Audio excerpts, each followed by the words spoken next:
찾아가는 말씀 기도 시간입니다. 오늘도 하나님의 은혜가 성도님들의 가정과 일터와 이웃 가운데 넘치시기를 주님의 이름으로 축복합니다. 오늘 우리에게 주시는 하나님의 말씀은 마태복음 1장 18절부터 25절까지 말씀입니다. 예수 그리스도의 나심은 이러하니라. 그의 어머니 마리아가 요셉과 약혼하고 동거하기 전에 성령으로 잉태된 것이 나타났더니 그의 남편 요셉은 의로운 사람이라. 그를 드러내지 아니하고 가만히 끊고자 하여 이 일을 생각할 때에 주의 사자가 현몽하여 이르되 다윗의 자손 요셉아 내 아내 마리아 데려오기를 무서워하지 말라. 그에게 잉태된 자는 성령으로 된 것이라. 아들을 낳으리니 이름을 예수라 하라. 이는 그가 자기 백성을 그들의 죄에서 구원할 자이심이라 하니라. 이 모든 일이 된 것은 주께서 선지자로 하신 말씀을 이루려 하심이니 이르시되 보라 처녀가 잉태하여 아들을 낳을 것이요 그의 이름은 임마누엘이라 하리라 하셨으니 이를 번역한즉 하나님이 우리와 함께 계시다 함이라. 요셉이 잠에서 깨어 일어나 주의 사자의 분부대로 행하여 그의 아내를 데려왔으나 아들을 낳기까지 동침하지 아니하더니 나음의 이름을 예수라 하니라. 아멘. 오늘은 2026년의 사순절 40일의 여정을 시작하는 제2의 수요일입니다. 초대교회는 유대인들이 그들의 달력을 중심으로 한 해의 삶의 일상을 세워갔던 것과 유사하게 예수님의 생애를 중심으로 한 해의 삶을 세웠습니다. 그들은 먼저 예수님께서 죽으신 금요일과 부활하신 주일을 기점으로 안식일을 주일로 바꾸고 주일의 예배와 말씀 나누기 그리고 성찬과 세례의 의식들을 세웠습니다. 그리고 세상에 오셔서 복음을 전하시고 십자가 위에서 고난을 당하셔서 죽으신 후 부활하셨다가 하늘로 오르신 후 다시 오실 예수님의 생애를 따라 대강절과 성탄절, 주현절, 사순절, 또 고난주간, 부활절과 오순절 등을 한 해를 주기로 배치했는데 이것을 우리는 교회력이라고 부릅니다. 특별히 오늘부터 시작하는 사순절은 그 교회력 가운데 예수님의 고난 당하심과 죽으심 그리고 부활의 사건을 기념하는 절기입니다. 이 기간은 제2의 수요일로부터 시작되어 주님께서 다시 살아나신 부활절에 끝나게 되지요. 이 기간 동안 성도들은 쾌락적이고 자극적인 삶으로부터 물러서서 스스로를 삼가고 회개하는 경건한 시간을 갖습니다. 그래서 우리의 죄를 위해 고난받으시고 죽으신 후 부활하여 우리를 참 구원의 길로 인도하신 예수님의 은혜와 사랑을 기억합니다. 사순절 이 40일의 여정은 예수님의 공생의 궤적을 따라가며 자신을 돌아보는 회개의 기간입니다. 종려나무 가지를 태운 재를 이마에 바르고 죄를 고백하며 우리의 욕심과 욕망 또 거짓을 모두 벗어버리고 진실한 마음으로 회개해야 합니다. 회개하는 마음에 성령의 역사가 일어납니다. 성령의 역사는 예수님을 믿고 예수님을 사랑하는 우리 성도들에게 큰 위로가 됩니다. 우리 유니온교회 공동체는 오늘부터 사순절 40일의 여정을 함께 걸어가며 말씀을 듣고 또 말씀을 쓰고 묵상하는 시간을 가지려고 합니다. 지난 주일에 나눠드린 필사 용지에 오늘의 말씀을 필사하시고 또 찾아가는 말씀 기도를 들으면서 오늘 하루 이 말씀을 붙들고 살아가는 우리 모두가 되기를 소망합니다. 오늘 본문은 예수 그리스도의 탄생에 대해서 말씀합니다. 예수님의 계보에서 부부 관계에서 태어난 자녀들은 정확하게 명시되어 있습니다.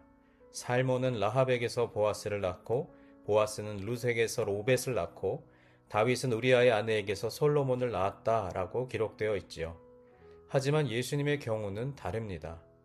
16절에 야곱은 마리아의 남편 요셉을 낳았으니 마리아에게서 그리스도라 칭하는 예수가 나시니 라고 기록되어 있습니다. 왜 예수님은 다를까요? 바로 육체적 관계를 통해 출생한 것이 아니기 때문입니다. 예수님의 출생에 대해 오늘 본문 18절은 이렇게 증언합니다. 그의 어머니 마리아가 요셉과 약혼하고 동거하기 전에 성령으로 잉태된 것이 나타났더니 예수 그리스도는 부부간의 육체적 관계가 아닌 성령으로 잉태된 것이라고 말씀하십니다. 마리아와 요셉은 결혼을 하기로 약속한 상태였기 때문에 이 사실이 주변에 밝혀지게 되면 치욕스러운 상황과 율법에 의한 처벌을 받을 수 있는 상황이었습니다. 하지만 요셉은 의로운 사람이었기에 이 사실을 드러내지 않고 가만히 끊고자 하였습니다. 그러나 20절에 주의 사자가 나타나 요셉에게 말합니다. 다윗의 자손 요셉아, 내 아내 마리아 데려오기를 무서워하지 말라. 그에게 잉태된 자는 성령으로 된 것이라. 성경에서 꿈은 종종 하나님의 메시지를 전달하는 역할을 합니다. 주의 사자는 요셉을 다윗의 자손이라고 칭했고 아이는 성령으로 잉태된 것이라고 설명합니다. 즉, 다윗 왕의 계보가 지속적으로 이어질 것이라는 언약이 성취된 것입니다. 그리고 이어지는 21절부터 23절까지 말씀에서 그 언약의 성취를 더욱 구체적으로 증언하고 있습니다. 요셉은 마리아가 아들을 낳을 것이고 그가 자기 백성을 죄에서 구원할 메시아라는 것을 알려줍니다. 이것은 구약에서 이사야 7장 14절의 말씀을 통해 예수 그리스도의 탄생이 바로 언약의 성취임을 정확하게 명시했고 그의 이름을 임마누엘이라고 하셨습니다.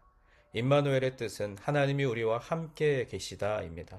말씀이신 하나님이 육신이 되셔서 이 땅에 오시고 우리를 구원하시기 위한 역사가 시작되는 것이죠.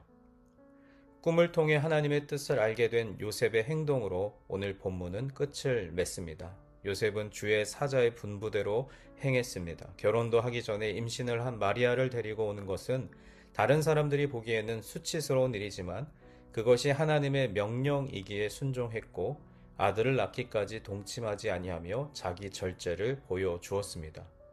우리가 하나님을 믿는 자들이라면 이와 같이 행해야 합니다. 세상이 바라볼 때 수치스러운 일이지만 그것이 하나님의 명령이라면 우리는 그것을 행하며 나아가야 합니다. 또한 우리는 삶에서 자기 절제를 통해 경건하게 하나님께 나아가야 합니다.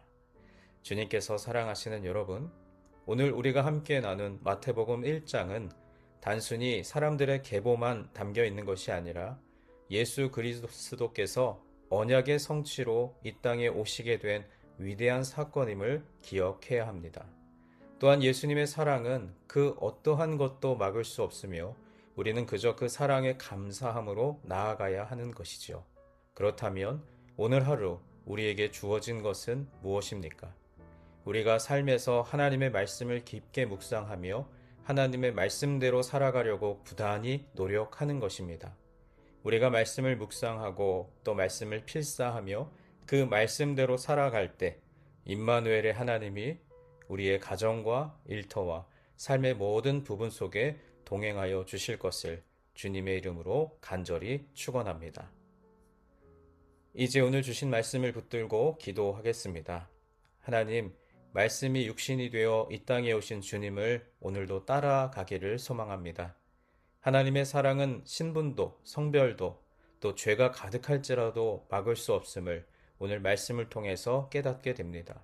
과분한 사랑을 받은 우리가 매일의 삶에서 하나님의 말씀을 깊이 묵상하며 말씀대로 살아가기를 소망합니다. 임마누엘의 하나님, 우리와 오늘도 함께 하시니 우리는 그 사실 하나만으로도 감사의 고백을 드립니다. 부족하고 연약한 우리를 붙들어 주시고 인도하여 주옵소서. 우리 각자에게 주신 말씀을 붙들고 함께 기도하겠습니다.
두 번째로 교회를 위해서 기도하겠습니다. 지금 우리 교회 공동체가 기도하는 두 가지 기도의 제목, 담임 목사님 청빙과 새 땅 프로젝트가 사람의 생각과 방법이 아니라 하나님의 뜻대로 이루어지게 하옵소서.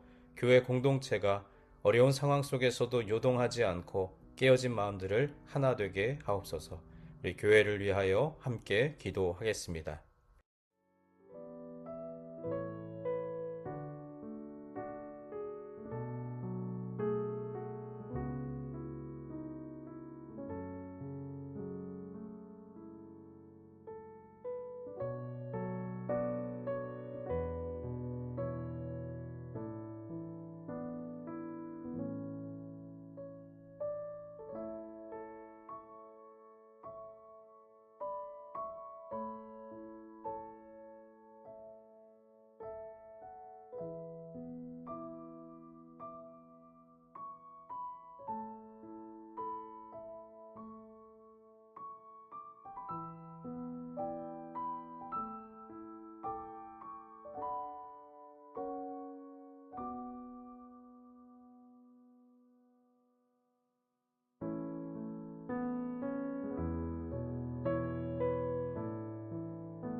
마지막 세 번째로 세상을 향하여 기도할 때 우리의 가정과 일터를 위해서 기도하겠습니다. 하나님께서 허락하신 가장 작은 교회인 가정이 말씀의 반석 위에 잘 세워지게 하옵소서.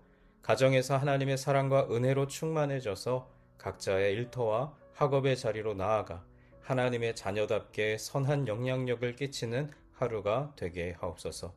또 여러분 각자가 가지고 계신 기도의 제목들 주님 앞에 아뢰시며 오늘도 삶의 자리로 나아가겠습니다. 기도하겠습니다.